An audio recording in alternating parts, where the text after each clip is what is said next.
ल अहिले चाहिँ हामी यहाँ काफल छाँदेर खाने कुरो भइरहेछ। ल चिनी हाल कान्छी चिनी हाल्न पर्छ होइन।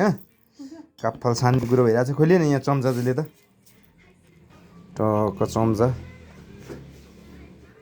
ट्याक्क सान्ने कुरो भइरहेछ। ल नुन हाल कान्छी नुन पनि हाल्यो होइन त नुन पनि हाल्यो। काफल छान्ने कुरो भइरहेछ। यी काफल छान्ने कुरो भइरहेछ यो। ल हेर गाइज यस्तो खालको भइरहेछ है गाइज। अहिले यस्तो खालको बनिसक्यो यो होइन। तपाईँलाई चाहिँ खान मन छ कि छैन थाहा छैन। मलाई चाहिँ एकदमै खान मन छ होइन। यो यस्तो खोर्सानी यस्तो काटेर हुँदैन। म यसरी खोर्सानी काटेर म मान्दिनँ होइन। खोर्सानी अर्को काटेर ल्याउनु पऱ्यो नभए के ल्याउनु पऱ्यो यो भन। यो यस्तो यो सिँगै खानु यत्रो खान्छ कोही। ल गाइज भन्नु त गाइज होइन। मैले यस्तो देखेको छैन होइन।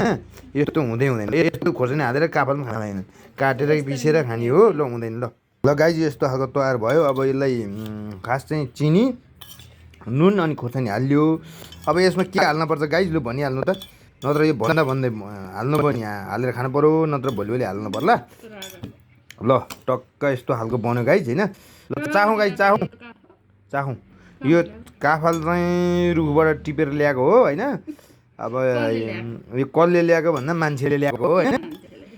को मान्छेले भन्दा हात खुट्टा भएको नाक भएको भने खोइ थाहा छैन। साली मलाई होइन थाहा छैन होइन।